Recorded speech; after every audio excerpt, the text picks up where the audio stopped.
Hello everyone, आप सभी का हमारे चैनल पे स्वागत है। आज के इस वीडियो लेक्चर में हम क्लास 9th सामाजिक विज्ञान अर्धवार्षिक परीक्षा 2024-25 के पेपर को देखेंगे कि किस तरह से जो क्वेश्चंस है इसमें पूछे गए हैं। सबसे पहले यहाँ पे खंड अ में आएंगे तो यहाँ पे बहुविकल्पी प्रश्न पूछा गया है, जो कि हमें ओएमआर शीट पर इसका आंसर देना है। क्वेश्चन नंबर पहला यहाँ पे दे दिया है, फ्रांस की क्रांति का तत्कालीन कारण क्या था, यहाँ पे हमको बताना है। तो ऑप्शन नंबर ए वाला लुई 16वें की निरंकुशता, ये इसका राइट आंसर हो जाएगा। इसके बाद क्वेश्चन नंबर दूसरा यहाँ पे दे दिया है, लेनिन ने किस सेना का गठन किया था। तो लेनिन ने ऑप्शन नंबर बी वाला लाल सेना का गठन किया था, इसका आंसर हो जाएगा।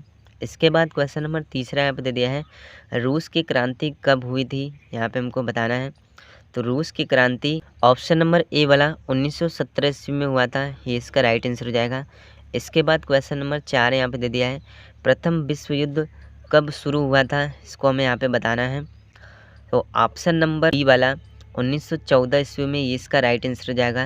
इसके बाद क्वेश्चन नंबर 5 यहाँ पे दे दिया है, समाजवाद का जनक कौन था, यहाँ पे हमको बताना है। तो ऑप्शन नंबर बी वाला कार्ल मार्क्स इसका राइट आंसर हो जाएगा। इसके बाद क्वेश्चन नंबर 6 यहाँ पे दे दिया है, लोकतंत्र किस पर आधारित है, यहाँ पे हमको बताना है। तो स्वतंत्रता पर, समानता पर, बंधुत्व, इनमें से सभी, ये इसका राइट आंसर हो जाएगा। इसके बाद क्वेश्चन नंबर 7 यहाँ पे दे दिया है, भारत का संविधान कब लागू हुआ, यहाँ पे हमको बताना है। तो 26 जनवरी 1950 ईस्वी को, ऑप्शन नंबर सी वाला इसका राइट आंसर हो जाएगा। इसके बाद क्वेश्चन नंबर 8 यहाँ पे दे दिया है, गरीबी हटाओ का नारा किस पार्टी ने दिया था, यहाँ पे हमको बताना है। ऑप्शन नंबर बी वाला कांग्रेस पार्टी ने दिया था, ये इसका राइट आंसर हो जाएगा। इसके बाद क्वेश्चन नंबर 9 यहाँ पे दे दिया है, भारत में मतदान की न्यूनतम आयु कितनी निर्धारित की गई है। तो आप मतदान यानी वोट देने के लिए 18 वर्ष होना जरूरी है, यानी ऑप्शन नंबर ए वाला इसका राइट आंसर हो जाएगा। इसके बाद क्वेश्चन नंबर 10 यहाँ पे दे दिया है, रूस की क्रांति का नेता कौन था, यहाँ पे हमको बताना है। तो रूस की क्रांति का नेता ऑप्शन नंबर ए वाला लेनिन था, ये इसका राइट आंसर हो जाएगा। इसके बाद क्वेश्चन नंबर 11 यहाँ पे दे दिया है, दक्षिण की गंगा किस नदी को कहा जाता है, यहाँ पे हमको बताना है। तो ऑप्शन नंबर ए वाला गोदावरी इसका राइट आंसर हो जाएगा। इसके बाद क्वेश्चन नंबर 12 यहाँ पे दे दिया है, एक स्थलीय भाग जो 3 ओर से समुद्र से घिरा हो उसको क्या बोलते हैं। तो ऑप्शन नंबर बी वाला प्रायद्वीप होता है, ये इसका राइट आंसर हो जाएगा। इसके बाद क्वेश्चन नंबर 13 यहाँ पे दे दिया है, विश्व की सबसे ऊंची पर्वत श्रेणी कौन सी है, यहाँ पे हमको बताना है। तो ऑप्शन नंबर ए वाला हिमालय पर्वत इसका राइट आंसर हो जाएगा। इसके बाद क्वेश्चन नंबर 14 यहाँ पे दे दिया है, कुल्लू घाटी किस राज्य में है, यहाँ पे हमको बताना है। तो ऑप्शन नंबर बी वाला हिमाचल प्रदेश में, ये इसका राइट आंसर हो जाएगा। इसके बाद क्वेश्चन नंबर 15 यहाँ पे दे दिया है, गंगा नदी का उद्गम स्थल है, यहाँ पे हमको बताना है। तो गंगा नदी का उद्गम स्थल गंगोत्री होता है, ऑप्शन नंबर सी वाला, ये इसका राइट आंसर हो जाएगा। इसके बाद क्वेश्चन नंबर 16 यहाँ पे दे दिया है, निम्नलिखित में से कौन सा उत्पादन का गतिशील साधन नहीं है, यहाँ पे हमको बताना है। तो ऑप्शन नंबर बी वाला पूंजी इसका राइट आंसर हो जाएगा। इसके बाद क्वेश्चन नंबर 17 यहाँ पे दे दिया है, हरित क्रांति किससे संबंधित है, यहाँ पे हमको बताना है।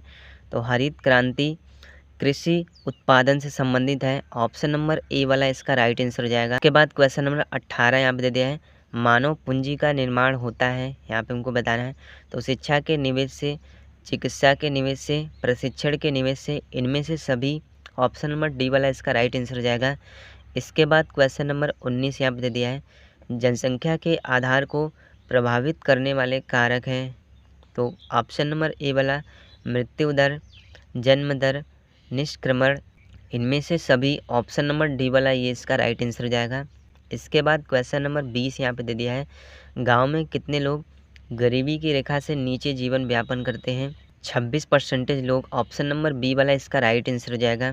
इसके बाद यहाँ पे खंड ब में आएंगे तो वर्णनात्मक प्रश्न, क्वेश्चन नंबर 1 से लेकर 4 तक 4 नंबर के जो क्वेश्चन है यहाँ पे पूछे गए हैं।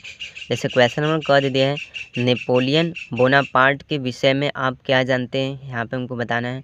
तो नेपोलियन बोनापार्ट एक फ्रांसीसी सैन्य जनरल और राजनेता था। नेपोलियन बोनापार्ट का जन्म 15 अगस्त 1969 ईस्वी को कोर्सिका के अजासियो में हुआ था। इस तरह से इसका आंसर हमको यहाँ पे लिखना था, अथवा करके इस क्वेश्चन को यहाँ पे हम कर सकते हैं। इसके बाद क्वेश्चन नंबर दूसरा यहाँ पे दे दिया है, लोकतंत्र शासन प्रणाली का आदर्श स्वरूप नहीं हो सकता है। यहाँ पे इसको हमें स्पष्ट करना है। इसका आंसर हमको किस तरह से लिखना है, तो सरकार के आदर्श के स्वरूप के लिए प्रयास करना महज एक स्वप्रलोभ है। सरकार या व्यवस्था का कोई भी स्वरूप परिपूर्ण नहीं होता है। इस तरह से इसका हमें आंसर देना है। अथवा करके चुनाव अभियान को नियंत्रित करना क्यों आवश्यक है, इस क्वेश्चन को हम कर सकते हैं। इसके बाद क्वेश्चन नंबर तीसरे में आएंगे। क्वेश्चन नंबर तीसरा यहाँ पे दे दिया है, हिमालय की नदियों की 4 विशेषताएं यहाँ पे हमको बताना है। सो पहला विशेषता यहाँ पे क्या हो जाएगा, हिमालय की ज़्यादातर नदियाँ 12मासी होती हैं, यानी इसमें साल भर पानी आता है। दूसरा, हिमालय की नदियाँ अपने उद्गम से समुद्र तक का लंबा रास्ता सफ़र करती हैं। इस तरह से इसका हमें आंसर देना है। अथवा करके मौसम एवं जलवायु में अंतर स्पष्ट करना, ये क्वेश्चन हम कर सकते हैं। क्वेश्चन नंबर 4 में निर्धनता को दूर करने के 4 उपाय यहाँ पे हमको बताना है। सो पहला यहाँ पे क्या हो जाएगा, आय और धन के वितरण में समानता लाना, इससे गरीबी कम होगी। दूसरा यहाँ पे क्या हो जाएगा, विकास की गति को बढ़ावा देना, इससे गरीबी कम हो जाएगी। अथवा करके आर्थिक और अनार्थिक क्रियाओं में अंतर यहाँ पे हमें स्पष्ट करना है।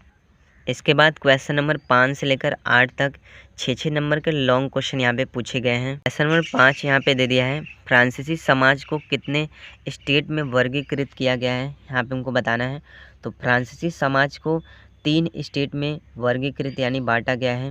पहला जो होता है पादरी वर्ग, दूसरा कुलीन वर्ग और तीसरा होता है आम लोग। इस तरह से इसका हमें आंसर राइट करना है। अथवा करके प्रथम विश्व युद्ध में जर्मनी की पराजय के क्या कारण थे, यहाँ पे हम इसको लिख सकते हैं। इसके बाद क्वेश्चन नंबर 6 में आएंगे तो भारत सरकार द्वारा चुनावी प्रणाली में किए गए सुधारों का यहाँ पे हमें वर्णन करना है।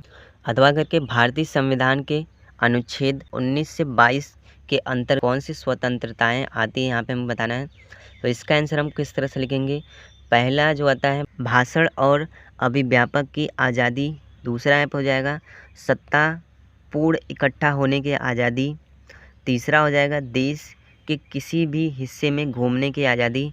तो इस तरह से इसका हमें आंसर राइट करना था। उसके बाद क्वेश्चन नंबर 7 यहाँ पे दे दिया है, भारत को कितने भू आकृति विभागों में बांटा गया है, यहाँ पे उत्तर के विशाल मैदान के यहाँ पे हमें वर्णन करना है। तो 5 भागों में यहाँ पे इसको बांटा गया है। पहला हिमालय पर्वत, दूसरा उत्तर भारत का विशाल मैदान, तीसरा तटीय मैदान और चौथा भारतीय द्वीप। इस तरह से इसका हमें आंसर देना है। इसमें से उत्तर के विशाल मैदान का यहाँ पे हमें वर्णन करना है। अथवा करके भारत में होने वाली मानसूनी वर्षाएं उसकी विशेषताएं को यहाँ पे हम लिख सकते हैं। इसके बाद क्वेश्चन नंबर 8 यहाँ पे दे दिया है, मानव पूंजी निर्माण का अर्थ एवं महत्व यहाँ पे हमें बताना है। तो समय के साथ लोगों के कौशल अनुभव को बढ़ावा देना, इस तरह से इसका हमें आंसर देना है। इसके बाद क्वेश्चन नंबर 9 में आएंगे तो मानचित्र कार्य संबंधी जो क्वेश्चंस है यहाँ पे पूछे गए हैं। क्वेश्चन नंबर 6 में आएंगे तो भारत के दिए गए रेखा मानचित्र में निम्नलिखित को यहाँ पे हमें दर्शाना है। क्वेश्चन नंबर 6 का पॉइंट पहला यहाँ पे दे दिया है, मानस राष्ट्रीय उद्यान चिन्ह द्वारा नाम सहित यहाँ पे दर्शाना है। तो ये असम में होता है, यानी भारत के रेखा मानचित्र में असम जहाँ पर रहेगा नाम लिखकर वहाँ पे इसको दर्शाना है। तो इस तरह से कक्षा 9 सामाजिक विज्ञान अर्धवार्षिक परीक्षा 2024-25 में जो क्वेश्चंस है यहाँ पे पूछे गए हैं। वीडियो पसंद आए तो वीडियो को लाइक कर दीजिएगा, साथ ही हमारे चैनल को सब्सक्राइब कर दीजिएगा।